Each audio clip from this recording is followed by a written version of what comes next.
Hello everyone, Anita here. Welcome back to part 2 of this kind of big jumble of a wrap-up. This video is going to be about the books I read in June. Spoiler alert, not a lot, because I was feeling a little sloppy. This was around the time I was feeling just absolutely drained, and I still gave quite a few good ratings as well, so let's get on with it. First one being book 2 in the Witcher series of the main series, which is Time of Contempt. I'm not going to say what it is because... Wait, is it getting to spoiler territory?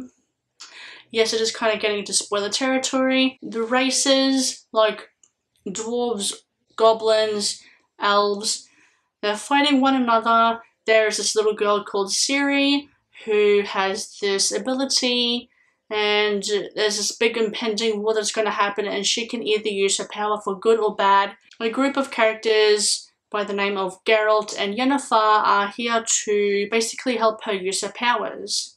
Basically, that is the basics of what the Witcher series is about. Trigger warnings for attempted rape, sexual assault, and also mentions of rape in here as well. If I'm missing anything out, let me know down below in the comments. There are footnotes at the end of some of these pages. I think I counted 5, and they served a bit of a purpose to refresh your memory on things that have happened in the previous books, which was muchly needed because I may have forgotten some things, but I hadn't. It's just like the little details that I kind of missed out on, and yeah, I really enjoyed the footnotes in it. They did not take away from the story because they just added they served as a reminder. There's more politics, there's more action, and I feel like Geralt and Ciri are becoming a little bit more mature, like they're starting to grow as characters and come to terms with things. Like I said about the first one in the main series, this is definitely a slow burn of a fantasy book. If you like your books to be slow burn, I think you will also enjoy this as well. Don't want to say too much because I don't want to spoil anything, so that's that. And I gave it a 5-star. The second book I read in a recent release of mine is The Maidens by Alex Michaelides. It is a thriller, like a dark academia, Greek mythology tragedy thriller. For Mariana Andros, a group therapist struggling with her private grief, it's where she met her late husband. First of all, St. Christopher's College in Cambridge is a closed world to most. Then, for her niece Zoe, it's the tragic scene of her best friend's murder.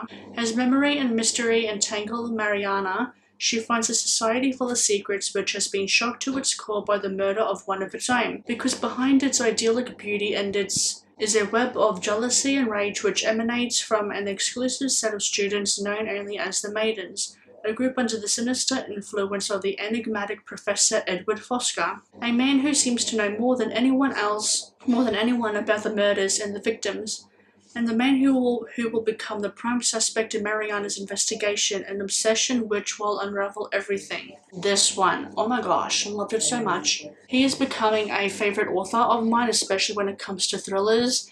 I know I said in my mid-year book tag freak out tag thingy-majiggy that I don't like saying the word favourite, but I'm going to have to retrain myself to accept the fact that, you know, I do use the word favourite quite a bit, especially when it comes to books. But yes, I love this book so much. It's a book that you have to really pay attention to and take notes to. I found the ending was just, like, when the plot twist came at the end, I was like, okay, but it does make sense, like, especially that the front blurbs say, we all keep secrets even from ourselves. That's a bit of a giveaway. If you're brainy and cluey enough to understand where that connects into the story, I think you'll understand it. Some people, I heard someone say it was a bit obvious about who it was, but I was like, are you sure about that? But then the more I thought about it, I was just like, oh shit, it kind of creeps up on you a little bit. It is dark academia, and it is something, and it is a genre I'm definitely excited to read more from. It was just so good. The creepy atmosphere, the characters being super duper suspicious. It was so good. I gave this one a 5 stars. I gave this one a 5 stars. And did I say that I gave this one a 5 stars? I gave both of them 5 stars. The third book I read is The Dictionary of Lost Words by Pip Williams. I finally got this book done. I finally got it done. And oh my god. Oh, a favorite book. This is definitely a favorite book of mine. So, synopsis. Well, I think I've said it enough as it is, but historical fiction is about the first English Oxford Dictionary, and it basically takes you on a bit of a process about how it all develops into a dictionary. A little girl finds who is the daughter of one of the men that is working on the dictionary. She finds a discarded slip of paper with the word bondmaid on it, and she quickly realizes that some words are a bit more important than others, which usually are words that relate to women. They are usually the ones that are discarded, and throughout her life she collects these words. And yeah, it was amazing. It was incredible. Absolutely loved it. All I can say, because I don't want to say too much about it because this will just be like an hour-long video, what I can say is I wish I was in a better mood, because this was around the time where I was feeling a bit slumpy, a bit not good. And I just wish I was in a better mood, because I would have given this a 5 stars without a hesitation. I did give it a 5 stars because the last half of it was such an emotional punch in the gut. I cried quite a bit, towards the second half of the book. First half, like I said, I wish I was in a better mood, because I think I would have enjoyed the book overall if I had been in a better mood. But I did give it a 5 star for that emotional impact, but overall it was a 4.5 star read for me. I loved it. Just what words mean to people. And I don't want to say too much about it, because I have something. I'm not going to say what I have, but I'm not going to say too much about it. That's all I'm going to say for now. I loved it. Absolutely a favorite of mine, I have a feeling, especially when I do those statistical videos at the end of the month. The year. Yeah, absolutely loved it. The 4th book I read is Namesake, and it is the finale to the Fable duology by Adrian Young. It picks up where it leaves off, because the first one left on a bit of a cliffhanger, and it feels more political than the first one. The first one did have a little bit of politics, but not until the second one. It had more politics in it. I feel like a bit more scheming, more characters not being who they seem to be, just kind of shady characters kind of hiding who they are underneath the layers. There were conflicts in this book. They were definitely understandable, even though they got me a little angry sometimes, but they were definitely understandable, especially with some of the events that happened in this book. And also, we do get to see some character growth from some characters. I'm not going to say who. You have to read it, and I don't want to spoil anything. I felt like the first few chapters were a little bit slower, but I think it was just to build it up a bit, so it was a little slower. But once we got to a certain point in the book, just a little before halfway, it really ramped up and it just took off from there. I am not a fan of West and Fable's relationship. I think West has a few red flags. It does feel very YA to me. Again, I feel their relationship is a bit bland. I think if we had have gotten a bit of a perspective from West, I probably would have liked him and his relationship with Fable a bit better. We do get to see more about his background as well, but it's more told.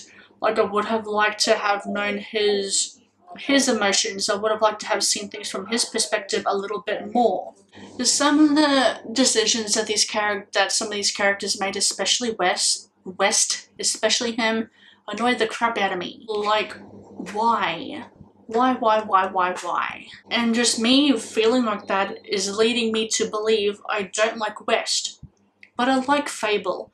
Probably because it is first person perspective, and we do get more from Fable's and we do get more from and we do get more from Fable's perspective because it is first person, like I said. Yeah, I don't like West that much at all. There were some reveals and some plot twists and turns that left me a little surprised, I wasn't expecting them. And also, the relationship that is the best in this book is the relationship between Fable and her father. It was absolutely heartwarming. Got me choked up a little bit, actually. Not as much as the first one, but it got me going. Emotions were in me. And the dynamic between the two, between Saint, which is Fable's father, and Fable herself, felt genuine. And it was like one of the best elements or best parts of the book, and their dynamic was really, really, truly good. I would have liked the ending of this book to have been a bit more drawn out because it felt a bit rushed.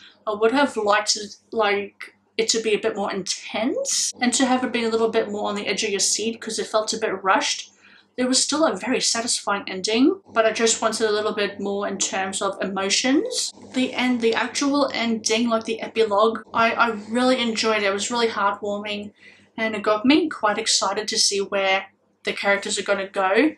Not that we're going to get another one because it's just a duology, but yeah, it's really good. I really enjoyed the ending of it. On to my DNF, and this is going to come, well, probably not as a bit of a surprise, but it was the 5th season by N.K. Jemisin, book 1 in the Broken Earth trilogy. I couldn't do it.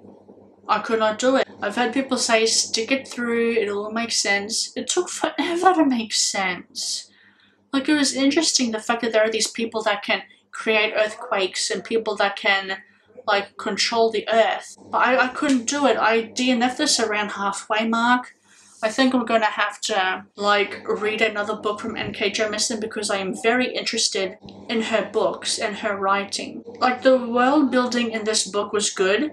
The magic system, I guess you could say, was also quite fascinating and interesting. It just took too long. A little bit convoluted, and I just don't think it's a book for me to start off with her books. So what I'm going to do is I'm going to start reading The 100,000 Kingdoms, which is the Inheritance trilogy, or I'm going to be reading The City We Became.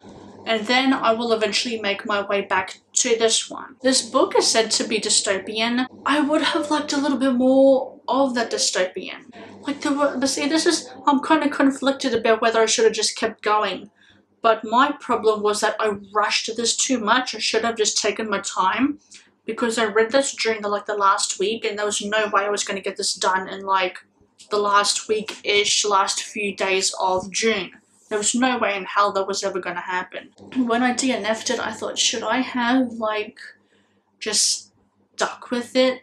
But I think I made the right decision to DNF it, and I will eventually make my way back to this book. These are the books I read, as well as Dictionary of Lost Words, the 5th season, which is like a DNF, and Namesake.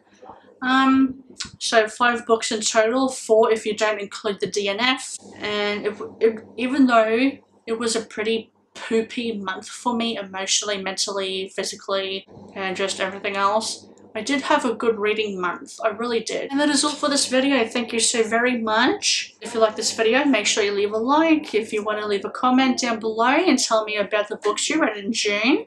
And if you want to subscribe to my channel or see more content from me, you can do so. Oh, these people are so noisy. If you hear noise throughout this video, I apologize. It's my parents and it's also the fan. I will see you in the next video. And for now, goodbye.